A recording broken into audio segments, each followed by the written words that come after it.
নমস্কার বন্ধুরা, আজকে আমরা দেখাবো অন্ধ্রপ্রদেশের অন্তর্গত কৃষ্ণা নদীর টানেলের মধ্যে বোটিং করার একখানা সুন্দর ভিডিও। বোটিংয়ের কত প্রাইস পড়ছে, এক একজন চড়লে কত টাকা লাগতে পারে এবং গ্রুপে করলে কত টাকা লাগতে পারে, তো সবকিছু তথ্য থাকছে আজকের এই ভিডিওর মাঝখানে। তো চলো বন্ধুরা, আজকের ভিডিওটা প্রথম থেকে শুরু করা যায়। আর সবার প্রথমেই বলে রাখি, বোটিং করার জন্য একাই চড়লে 500 টাকা, আর যদি গ্রুপে চড়েন তাহলে 300 টাকা করে। ছিলাম না, কিন্তু এখন আমি বোট রাইডিং এর এখানে জলের ধারে এসে দেখছি যে কাছে কাছে করছে, ঠিক আছে, রাইডিং। তো তাদেরকে একটু আপনাদেরকে দেখাবো, ঠিক আছে। এইখানে রয়েছে বিভিন্ন রকমের স্পিড বোট বা নৌকো। এর মধ্যে চড়তে গেলে আপনাকে লাইফ জ্যাকেট পরা আবশ্যক। এখানে দেখুন আবার কিছুগুলো লাইফ জ্যাকেট পরাচ্ছে, আশা করছি যে ওরা চড়বে, ঠিক আছে। তো আবার একটা রাইড শুরু হওয়ার জন্য মোটামুটি রেডি করছে সব কিছু। এখন জ্যাকেট ফ্যাকেট, লাইফ জ্যাকেট ফ্যাকেট সব কিছু পড়ছে। তো ওই রাইডটা আশা করছি আপনাদেরকে দেখাবো। আমাকে বলছিল কিন্তু 300-400 বলছে, এমনিতে শেয়ারিংয়ে হয়তো 300 টাকা, আর যদি হয় একাই যদি বাইক রাইড হয় তাহলে বলছে 500 টাকা। আমি বলছি না, এত টাকা দিয়ে চড়বো না, পরে যখন আসবো, এখন যেহেতু কম টাকার কেস, পরেই দেখা যাবে, ঠিক আছে। চলো ওখানে এদের যে রাইডটা ওটা দেখা যাক। এরা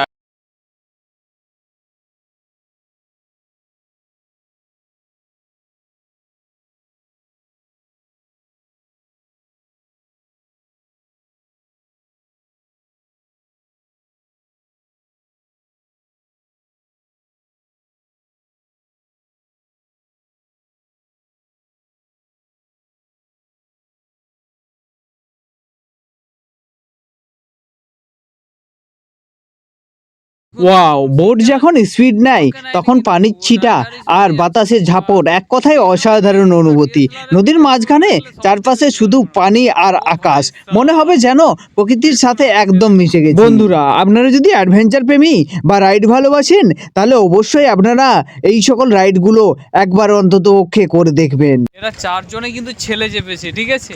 আবার ওই যে দেখুন, ওটা কিন্তু আবার সিঙ্গেল বসার, এই জিনিসটা কিন্তু বিশাল আছে, কিন্তু এটা পড়ে গেলে একেবারে জলে, এটা পড়ার তাও একটু কম চান্স রয়েছে, ঠিক আছে।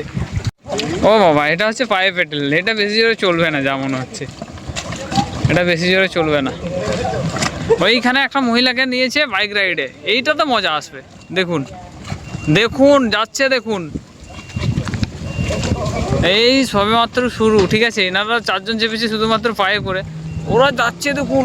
ও ভাই সাব, ও মাই গড, ও ভাই সাব, মেয়েটা যাচ্ছে আছে কিভাবে, সেটা হচ্ছে কথা। ও ভাই সাব সেই পাশে নিয়ে চলে যাবে নাকি? ও মাই গড, কোথায় গেল দেখুন মেয়েটা, মানে কীভাবে আছে আমি সেটাই ভাবছি। আমাদের দিকের মেয়ে হলে তো আশা করছি যে এইরকমভাবে রাইডগুলো করতে পারবে না, ওদের এরকম দেখে ছাতি উড়ে যাবে। তবে অনেকে করে, যে কেউ কি করে না নয়। এই যে 500 টাকা নিচে, ও মাই গড, কি হাসি। ও ভাই ভয় খেয়ে গেছিলো, কিন্তু ও কিন্তু ভয় খেয়ে গেল। ও মাই গড, ওরে বাবার, এদিকে এদিকে হয়ে যাচ্ছে। ও ওয়াও, আরে বাস রে, বাস। ও মাই গড, ওয়াও, এই সিনগুলো মানে এই যে ডিএসএলআর নিয়ে একজন কিন্তু তুলছে, বিশাল লাগছে, বিশাল। ও ভাই, আমি ভাবলাম যে গেল, উল্টে গেল, এরকম ভেবেছিলাম, কিন্তু উল্টে নেই গাইস।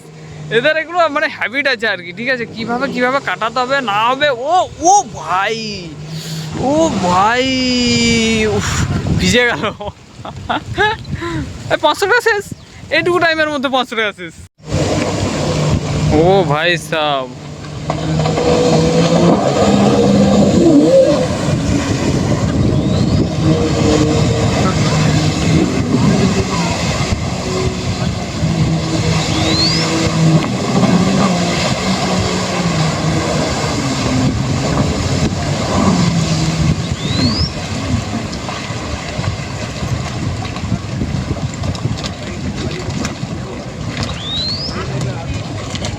টিকিট কাটেনি, কিন্তু আমি চলে এসেছি। বন্ধুরা, এইখানে আমি ভেতরে ঢুকে গেছিলাম, ঠিক আছে, দিয়ে দুজনে বলছে না ভেতরে যাওয়া যাবে না, ভেতরে যেতে গেলে আপনাকে অবশ্যই টিকিট কাটতে হবে।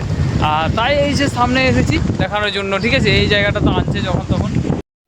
তো বন্ধুরা, এই হচ্ছে এইখান থেকে সব থেকে পরিষ্কারভাবে দেখা যাচ্ছে, ঠিক আছে। এইখানে এই যে একজন উঠবে, দেখুন, হ্যাঁ, এই উঠেছে, ব্যাস শুরু হচ্ছে রাইডিং। কোথায় কোথায় নিয়ে যায় সেটাই হচ্ছে দেখা।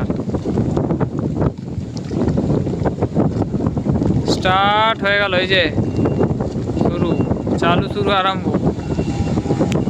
ভাই সাব, ও ভাই একদম দূরে নিয়ে চলে গেছে। দাঁড়াও, খেলটা এখন জমবে না, যখন আসবে ও, যখন ফিরে আসবে তখন খেলাটা জমবে। দাও, এখন এতটা কিছু বোঝা যাবে না, তার কারণ এখন ও তো দূরে চলে গেছে না, লং ড্রাইভে চলে গেছে। এখন মানে চারদিকে হিলবে না, পরে হিলবে। দাঁড়াও, এই যে আসছে, কি স্পিডে আসছে দেখুন। এমনি না করে ভাই সাব, আমি মানে চাপলে তো ফোনটাই পড়ে যাবে ভিডিও করতে গিয়ে। ও ভাই সাব, ওয়াও, সামনেটাই ওই সাইডে দিয়ে পড়ছে। আমি ওই সাইডেই ছিলাম তখন, ওই সাইডে আসছিল না, এই সাইডে আসছিল। এখন আমি এই সাইডে চলে আসলাম, ওরা চলে গেছে ওই সাইডে। মানে ভিডিও করার কিছু প্রবলেম আছে নাকি কিছু বুঝতে পারছি না।